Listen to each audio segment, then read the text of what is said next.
நம்ம shift டிசைருக்கு engine oil தான் மாற்ற போகிறோம்.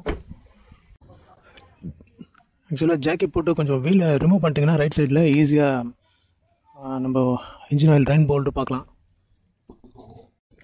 இது ஆயில் ஃபில்டர் ரிமூவ் பண்ணுறதுக்கு உண்டான ஸ்பேஸு, இது ரிமூவ் பண்ணியாச்சு. ஸோ ஆயில் ஃபில்டர் விசிபிளாக இருக்குது. அதே மாதிரி இன்ஜின் ஆயில் ட்ரைன் போல்ட்டும் விசிபிளாக தான் இருக்குது. ஸோ இது ரெண்டையும் நம்ம ரிமூவ் பண்ணால் போதும், இன்ஜின் ஆயில் சேஞ்ச் பண்ணிடலாம். அதுக்கு ஒன் சைடு வீலை கழட்டணும், அந்த அடியில் உள்ள சப்போர்ட்டிங் அந்த பிளாஸ்டிக் பார்ட்ஸ் எல்லாம் ரிமூவ் பண்ணணும். இப்போ ஃபஸ்ட்டு நம்ம இன்ஜின் ஃப்ளஷ் பண்ணிவிடுவோம். ஏன்னா இப்போ கழட்டுறது எவ்வளோ கஷ்டம்னு தெரியாமல் நம்ம இன்ஜின் ஃப்ளஷை ஊற்றிட்டோன்னு வச்சுக்கோங்க, அதுக்கப்புறம் வண்டியை வெளியே எடுக்க முடியாது. இன்ஜின் ஆயில் ட்ரைன் பண்ணி வேறு ஆயில் ஊற்றுற வரைக்கும். இப்போது நம்ம இன்ஜின் ஃப்ளஷ் பண்ணிவிட்டு டக்குன்னு நம்ம ஆயில் சேஞ்ச் பண்ணலாம், ஆயில் ஃபில்டரையும் ரீப்ளேஸ் பண்ணலாம். ஆயில் ஃபில்டருக்கு ஆல்ரெடி டூல் வாங்கியாச்சு, ஸோ அதனால் ஈஸியாக கழட்டிடலாம். ஆயில் ஃப்ளஷ் பார்த்திங்கன்னா இது 6 லிட்டர் இன்ஜின் ஆயில் பிடிக்கிற வண்டி வரைக்கும் சப்போர்ட் பண்ணோம். ஸோ இந்த வண்டி 3.5 லிட்டர்.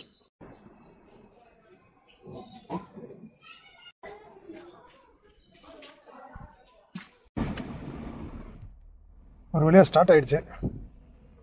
ஐட்லிங்கில் விடணும் ஃப்ளஷ் போட்டோன்னா. ஸோ அதனால் 10 மினிட்ஸ் வந்து ஐட்லிங்கில் இருக்கான்னு பார்ப்போம். 14 mm பிட்டு தான் வந்து ட்ரைன் போல்டு.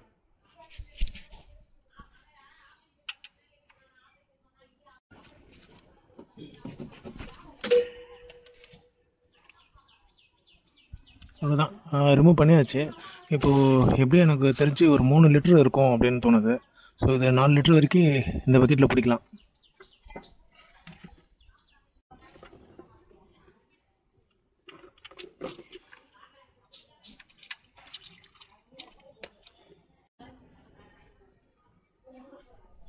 ஸோ இப்போ இது ஆயில் ஃபில்டர் ரிமூவ் பண்ண போகிறோம்.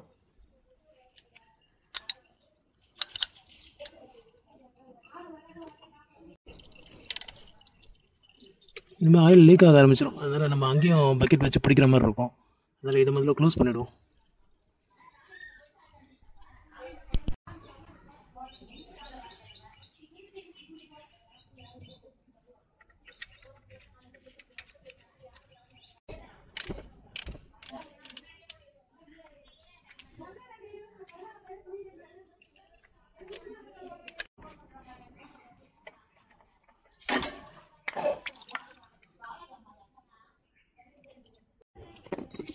இந்த ஆயில் ஃபில்டர் இப்படி மாட்டிக்கிச்சுன்னா பழைய oil filter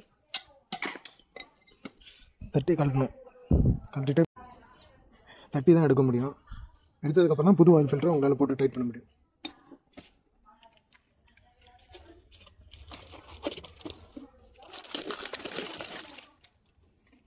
petrol, diesel, hybrid எல்லாத்துக்குமே போடலாம். ஸோ இந்த வண்டி வந்து சிஎன்ஜி அண்ட் பெட்ரோல் ரெண்டுமே இருக்குது இந்த வண்டியில். ஸோ இது ஃபுல்லி சிந்தட்டிக்கு. ஸோ இவர் கரெக்டான டைமில் ஆயில் மாற்றுறாரு, அதனால தான் ஆயில் வந்து ஓரளவுக்கு நல்லாவே இருக்குது.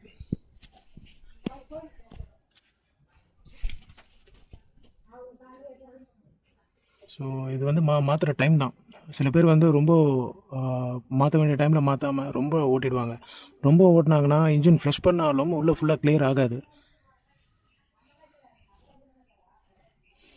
இப்போது ஆயில் டிப் பண்ணி தான் நம்ம ஆயில் ஃபில்டர் மாட்டணும்.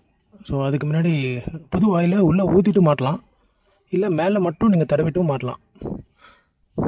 மேலே வந்து இந்த ரப்பர் ஓரிங்கில் மேலே தடவிட்டு மாட்டினும் போது தான் உங்களுக்கு ஃப்ரீயாக டைட் ஆகும். இல்லைனா இந்த ஓரிங் என்னாகும், டைட்டாக இருந்துச்சுன்னா போய் அங்கே போய் இடித்து பிஞ்சிடும் அந்த ஓரிங்.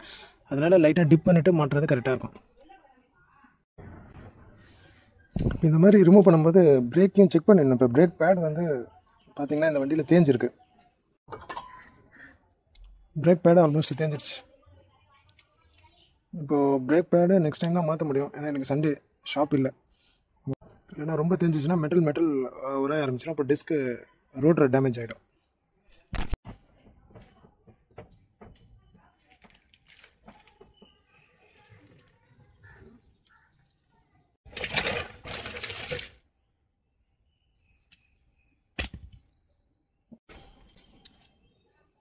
கூலண்ட்டும் பார்த்துருவோம், செக் பண்ணுறோம். அப்படின்னு பார்த்தா இந்த டப்பா ஃபுல்லாகவே எம்டியாக இருக்குது. ஆக்சுவலாக ஃபுல் இங்கே இருக்குது, லோ கீழே இருக்குது. ஸோ அதுக்குள்ளே இருக்கணும், பட் இந்த டப்பாவில் ஃபுல்லாகவே இல்லை. சரி, இந்த கேப் ஓப்பன் பண்ணி பார்த்தா கேப்லேயும் உள்ளே ஒன்றுமே இல்லை. அப்போது டிஸ்டில் வாட்டரும் இல்லை, கூலண்ட்டும் இருக்க மாதிரி தெரியல. அதனால் கம்பெனியில் லாஸ்ட் டைம் சர்வீஸ் பண்ணப்போ என்ன செக் பண்ணாங்கன்னு தெரில. ஆக்சுவலாக கூலண்ட்டு எங்கேயாவது லீக் ஆகி கீழே ஒழுகுனா மட்டும்தான் கூலண்ட் காலியாகும். இந்தளவுக்கு நம்ம இப்போ ஃபில் பண்ணி பார்ப்போம். நெக்ஸ்ட் டைம் வந்து கூலண்ட் குறைஞ்சதுன்னா நம்ம பிரேக் பேட் மாற்றும் போது கூலண்ட்டை நம்ம அந்த லீக் எதாவது இருக்கான்றதை இப்போ இது காலி ஆச்சுன்னா அதை வச்சு கன்ஃபார்ம் பண்ணிக்கலாம்.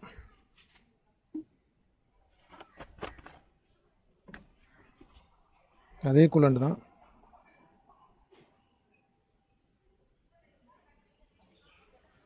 ஃபில் பண்ண இந்த பைப் வழியாக அந்த டாப் லேயர் ஆக்சுவலாக இந்த கேப்பை நம்ம ரிமூவ் பண்ணிட்டோன்னாவே அதுதான் வந்து வால்வு.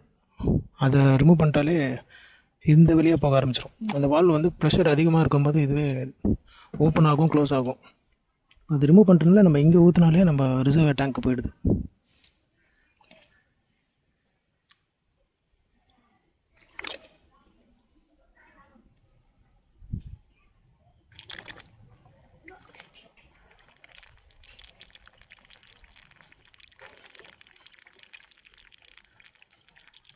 இப்போ ஆயில் ஃபில் பண்ணுறோம். ஆக்சுவலாக இந்த வண்டிக்கு 3.5 லிட்டர்ஸ் 3 to 3.5 பிடிக்கும். அதுக்காக 3.5 லிட்டர்ஸ்னு ஃபுல்லாக ஊற்றிடக்கூடாது. 3 லிட்டர் ஊற்றிட்டு நம்ம லெவல் செக் பண்ணணும். இந்த கேஜ் வச்சு நம்ம லெவல் செக் பண்ணிவிட்டு அதுக்கப்புறம் தான் டாப் அப் பண்ணணும். ஸோ 2.5 லிட்டர்னா கூட அதே தான். 2 லிட்டர்ஸ் கிட்ட ஊற்றிட்டு நம்ம லெவல் செக் பண்ணிட்டு தான் நம்ம டாப் அப் பண்ணணும். அந்த டைமில் வண்டி வந்து எல்லா வீலுமே வந்து லெவலாக இருக்கணும். அப்போ தான் வந்து நம்ம செக் பண்ணும்போது கரெக்டாக இருக்கும்.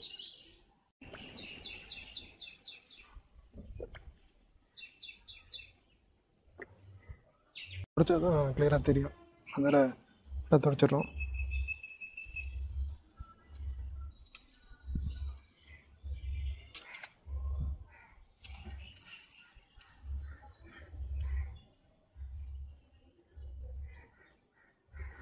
ஓகே, மினிமம் மேக்ஸிமம் லெவலுக்கு கரெக்டாக இருக்குது. இப்போது ஏர் ஃபில்ட்ரு என்ன கண்டிஷனில் இருக்குன்னு செக் பண்ணுவோம்.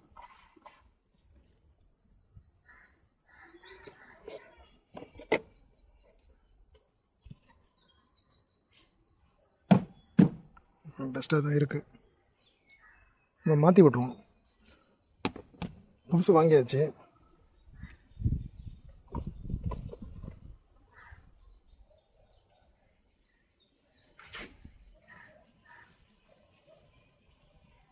ரொம்ப மோசமாக இருக்குது. இதெல்லாம் ப்ரெஷ் பண்ணிவிட்டு தான் நம்ம புதுசு போட முடியும். நம்ம பூச்சியெல்லாம் போய் செத்து போயிருக்கு.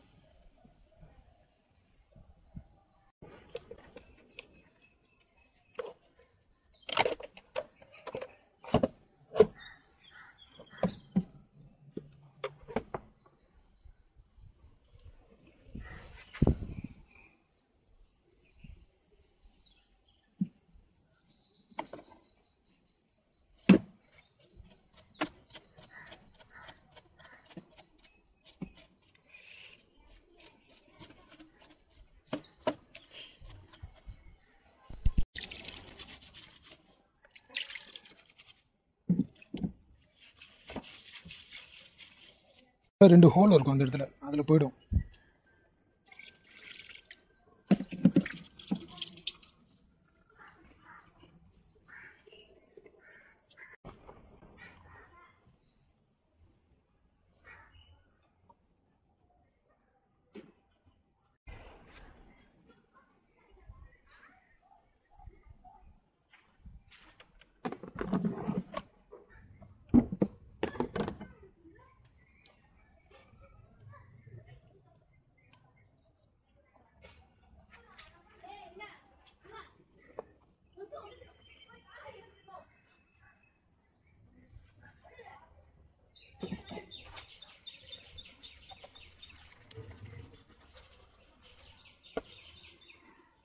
உள்ளே பாருங்கள், டஸ்ட்டே இல்லை.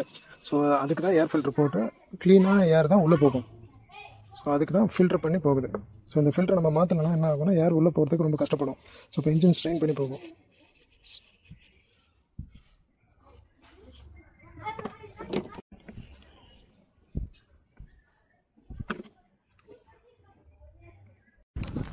இது வந்து ஏசியோட ஃபில்ட்ரு, ஏசி கேபின் ஃபில்ட்ருன்னு சொல்லுவாங்க.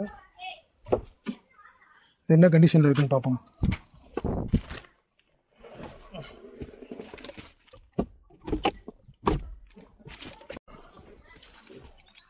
ஆக்சுவலாக சின்ன ஃபில்டர் போட்டிருக்காங்க போல இருக்கு. சின்னதாக இருக்கா பிஞ்சு போயிருக்கான்னு தெரில. சைஸே சின்னதாக இருக்க மாதிரி இருக்குது. ஃபுல்லாக ஆனால் டஸ்ட்டு தான் இருக்குது. ஸோ இது மாற்றுறதுக்கு முன்னாடி கொஞ்சம் ஏசி போட்டு அந்த வழியாக ஏரை ப்ளோ பண்ண விட்டோம்னா தான் நமக்கு அந்த வழியாக ஏதாவது டஸ்ட் இருந்துச்சுன்னா அதெல்லாம் வெளியே வரும்.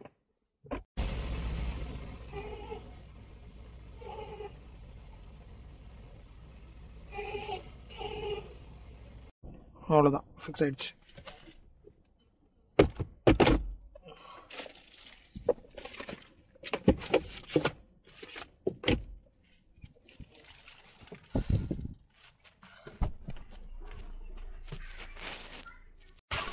அவ்வளோதான், ஃபுல் சர்வீஸ் முடிஞ்சிருச்சு. பாருங்கள் எவ்வளோ டஸ்ட் இருக்குது கேபின்குள்ளே. ஸோ இதெல்லாம் மாற்றிடுறது நல்லது. அவ்வளோதான், கம்ப்ளீட்டாக சர்வீஸ் முடிஞ்சிச்சு. இவ்வளோ தான் ஜென்ரல் சர்வீஸ்.